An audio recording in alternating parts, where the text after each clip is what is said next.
किसी भी देश का चुनाव उस देश की आंतरिक स्थिति राजनीति को तो प्रभावित करता ही है, आसपास के देशों के विदेश नीति को भी प्रभावित करता है। बांग्लादेश में चुनाव में व्यवस्थाओं पर उठ रहे सवालों पर भी बात करेंगे, लेकिन उससे पहले बता दें कि चुनाव बैलेट पेपर के जरिए होगा।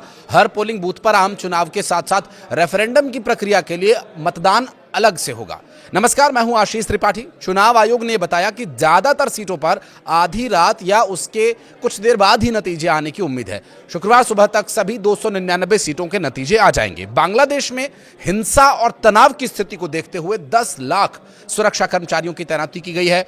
12 करोड़ 50 लाख की आबादी वाले इस देश के चुनाव का इंतजार पिछले 18 महीनों से हो रहा था। सियासी मैदान में 2000 से ज्यादा उम्मीदवार हैं, जिसमें 78 महिलाएं हैं। 60 रजिस्टर्ड राजनीतिक दल अपनी किस्मत आजमा रहे हैं। जो मुख्य मुकाबला है वो जमात इस्लामी और बांग्लादेशी नेशनलिस्ट पार्टी के बीच है।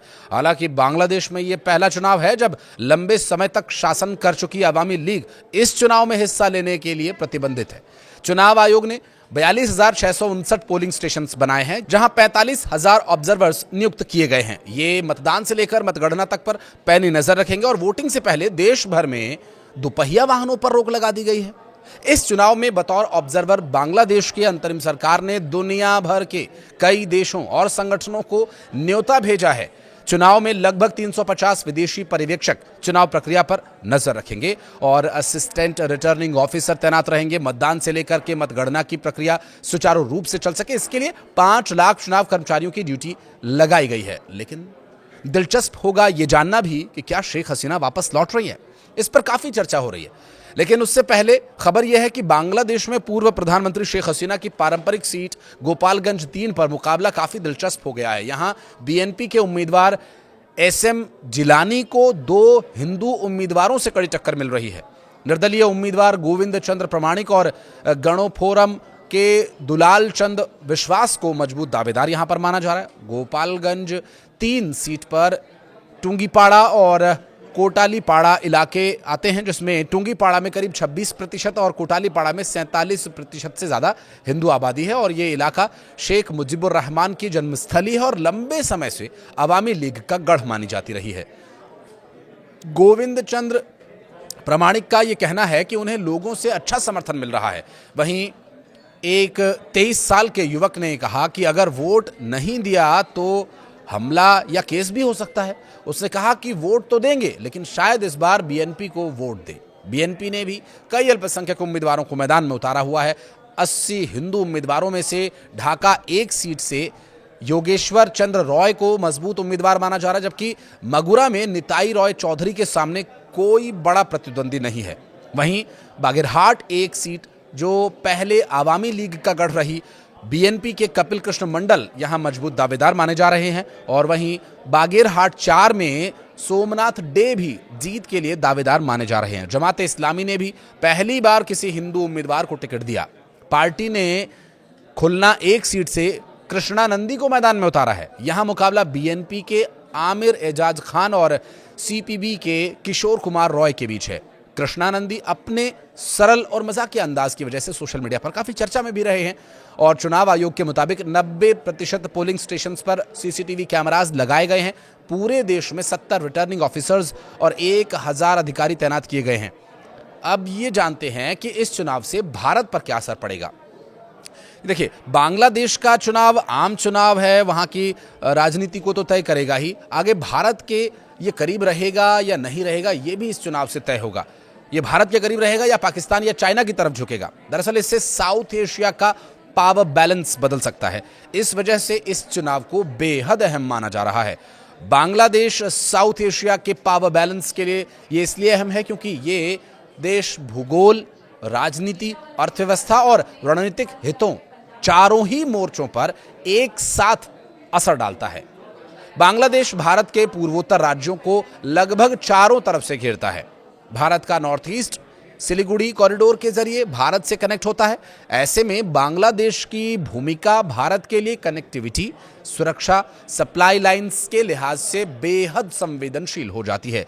दूसरी बड़ी वजह है भारत चीन की रणनीतिक खींचतान।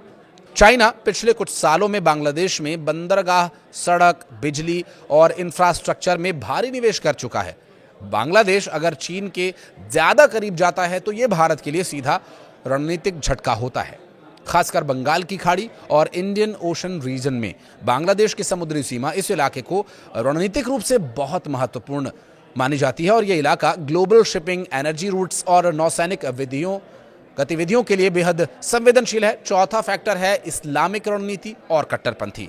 बांग्लादेश मुस्लिम बाहुल्य देश है, लेकिन अब तक इसकी राजनीतिक तुलना के रूप से संतुलन नजर कम आता है। अगर वहां की राजनीतिक अस्थिरता बढ़ती है या कट्टरपंथ को जगह मिलती है तो इसका असर सिर्फ बांग्लादेश तक सीमित नहीं रहेगा, बल्कि भारत, म्यांमार और पूरे साउथ एशिया की सुरक्षा पर इसका असर पड़ेगा।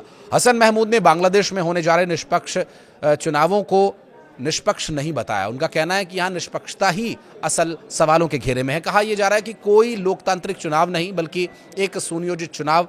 महमूद का कहना है कि चुनाव प्रक्रिया को इस तरह से तैयार किया गया जिससे एक विशेष विचारधारा को सत्ता में बनाए रखा जा सके। जहां 45,000 ऑब्जर्वर्स नियुक्त किए गए हैं, ये मतदान से लेकर मतगणना तक पर पैनी नजर रखेंगे और वोटिंग से पहले देश भर में दुपहिया वाहनों पर रोक लगा दी गई है। इस चुनाव में बतौर ऑब्जर्वर बांग्लादेश की अंतरिम सरकार ने दुनिया भर के कई देशों और संगठनों को न्योता भेजा है। चुनाव में लगभग 350 विदेशी पर्यवेक्षक चुनाव प्रक्रिया पर नजर रखेंगे और असिस्टेंट रिटर्निंग ऑफिसर तैनात रहेंगे। मतदान से लेकर के मतगणना की प्रक्रिया सुचारू रूप से चल सके, इसके लिए 5 लाख चुनाव कर्मचारियों की ड्यूटी लगाई गई है। लेकिन दिलचस्प होगा यह जानना भी कि क्या शेख हसीना वापस लौट रही है। इस पर काफी चर्चा हो रही है, लेकिन उससे पहले खबर यह है कि बांग्लादेश में पूर्व प्रधानमंत्री शेख हसीना की पारंपरिक सीट गोपालगंज 3 पर मुकाबला काफी दिलचस्प हो गया है। यहां बीएनपी के उम्मीदवार एसएम जिलानी को 2 हिंदू उम्मीदवारों से कड़ी टक्कर मिल रही है। निर्दलीय उम्मीदवार गोविंद चंद्र प्रमाणिक और गणोफोरम के दुलाल चंद विश्वास को मजबूत दावेदार यहां पर माना जा रहा है। गोपालगंज 3 सीट पर टुंगीपाड़ा और कोटालीपाड़ा इलाके आते हैं, जिसमें टुंगीपाड़ा में करीब 26% और कोटालीपाड़ा में 47% से ज्यादा हिंदू आबादी है और ये इलाका शेख मुजीबुर रहमान की जन्मस्थली है और लंबे समय से अवामी लीग का गढ़ मानी जाती रही है। गोविंद चंद्र प्रमाणिक का यह कहना है कि उन्हें लोगों से अच्छा समर्थन मिल रहा है। वहीं एक 23 साल के युवक ने कहा कि अगर वोट नहीं दिया तो हमला या केस भी हो सकता है। उसने कहा कि वोट तो देंगे लेकिन शायद इस बार बीएनपी को वोट दे। बीएनपी ने भी कई अल्पसंख्यक उम्मीदवारों को मैदान में उतारा हुआ है। 80 हिंदू उम्मीदवारों में से ढाका 1 सीट से योगेश्वर चंद्र रॉय को मजबूत उम्मीदवार माना जा रहा है, जबकि मगुरा में निताई रॉय चौधरी के सामने कोई बड़ा प्रतिद्वंदी नहीं है। वहीं बागेरहाट 1 सीट जो पहले आवामी लीग का गढ़ रही, बीएनपी के कपिल कृष्ण मंडल यहां मजबूत दावेदार माने जा रहे हैं और वहीं बागेरहाट 4 में सोमनाथ डे भी जीत के लिए दावेदार माने जा रहे हैं।